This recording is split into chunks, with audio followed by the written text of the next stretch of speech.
Well, we were just discussing some of the questions put to the Prime Minister in the caucus yesterday. Some of those questions focused on the emissions trading scheme, predictably. In response, the Prime Minister apparently promised that the government was working on its climate change policies and there's more to be done on the issue. Today, a small victory is within the government's reach. The Senate is expected to pass the Renewable Energy Target scheme after the government moved to fix a lot of the problems in the original program that had caused investment to stall in both wind and solar projects. Climate Change and Water Minister Penny Wong is in our breakfast studio now here in Parliament House. Minister, good morning. Good morning, Fran. Good to be with you.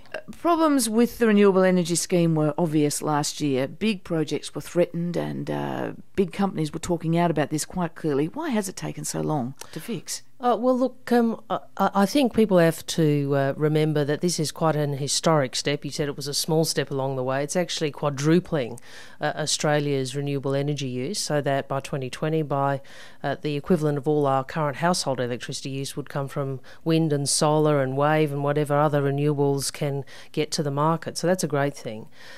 We had a situation last year where I don't think anyone anticipated just how popular solar PV, solar hot water, how popular all of those small-scale technologies would be. That's a great thing because Australians are putting more solar panels on their roofs. I think we've put 100,000 on our roofs since this government came to power. So because that part of the market was much bigger than I think most people anticipated, we've had to move to improve the scheme. We've sat down with industry, with the large-scale sector, that is the people investing in wind, etc.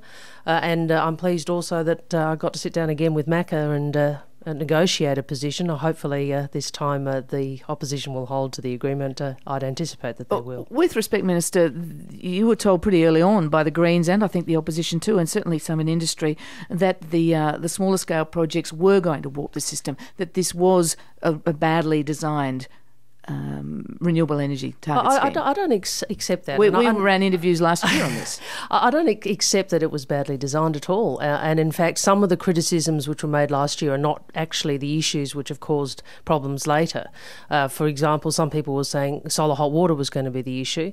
Clearly, what we've had is a very large increase in solar PV, that is photovoltaic cells. So it depends on your views. But look, I think the important thing here is this. We sat down with industry.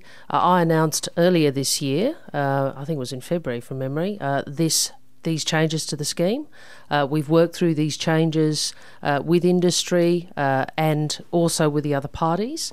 We're pleased that we were able to negotiate a position with the opposition and also some agreements with the Greens. And I think it'd be really useful in this now if we were able to move forward and look to seeing many projects around Australia, large-scale projects, because this is a key step to moving to a lower carbon economy. Well, the problem for the government politically, I mean, renewable energy and the notion of it, I think widespread community support, as witnessed by the take-up of these projects, of these elements, but it's become mired in the controversy, in the failure for the government to get them through, and it's become mired in the collapse of all the energy schemes, not just the ETS, the home insulation program, the green loans, and in a way it's hard for the government to get its message through that it's doing anything positive. Now the Prime Minister says there is more to come on climate change. What's to come?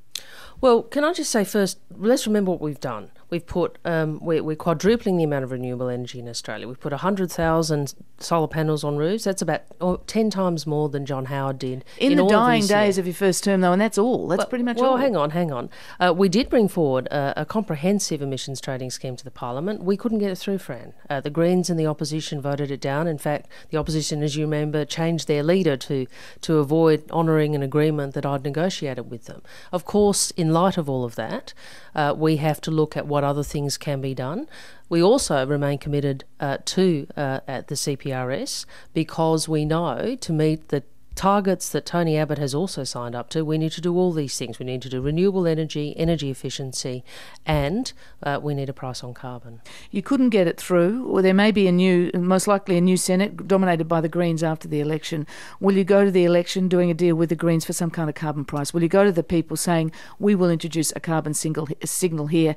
If not, Where's your credentials on cutting emissions? Well, our credentials are that we will introduce the CPRS. Can I say on a carbon tax, there's been a lot of talk from the Greens and others about this. First, I'd make this point. I don't think there's any additional appetite in the Senate to pass a carbon tax than there was to pass the CPRS. The Greens by themselves can't deliver, even with the government, that legislation. They might be able to, most likely after the next Senate, which is not far off. In this Senate. But second, why do we all agree, including the Greens, that a market mechanism was better than a carbon tax? Because with a market mechanism like the CPRS, you put a hard cap on carbon. With a tax, your environmental outcome is uncertain. That's why everybody went to the last election saying an ETS, a CPRS, a carbon pollution reduction scheme, is better than a carbon tax. Minister, do you accept that support for the government has really soured with the decision to drop or defer the ETS? A new Galaxy poll out today shows support in inner city Brisbane seats, which should be safe territory for a Rudd government, collapsed over the ETS. Well, look, how do you get that back? Well, these are challenging times for us, and I understand. What are you going to offer? These are challenging times, and I understand people's frustrations about the fact that there have been setbacks in the climate change agenda. We're frustrated by that. I presented that legislation to the Senate 3 times, and it was knocked off finally in December by an alliance between Tony Abbott and Bob Brown. I mean, that is a very frustrating position to be in. That's history and that's politics. What now? No, but it's more than that, because what it says is the Parliament has not been up to the task. Of course we have to do more, and we have a number of things in place. Prime Minister's task group on energy efficiency. We obviously want to see what they have to say, and we're passing the Renewable Energy Target. I can't let you go today without putting to you this notion that the Prime Minister's Chief of Staff went around to canvass support for the Prime Minister's leadership in Cabinet and in caucus. Were you asked whether you supported the Prime Minister? Can I say I'm not going to comment on what Alistair Jordan does or doesn't do. You'd have to ask others that. But I would say this. Kevin Rudd has the 100% support of the government, of the caucus. Obviously, these are challenging times. He's met these sorts of challenges before, and I'm sure he will come through this. And I have to say there's a lot more in the media about this than any reality. So you support the Prime Minister? Absolutely. And you've still got another area of policy, a big area, water. We haven't heard a lot about it in recent times, but we will soon. Before the election, I'd imagine we're going to get some kind of finding from the Murray-Darling Commission. That's likely to be political dynamite for you. Already the National Party and Barnaby Joyce are revving up to criticise what's likely to be a cut for water users. Well, they're doing more than criticising, Fran. Barnaby's made clear he wants to kill this reform.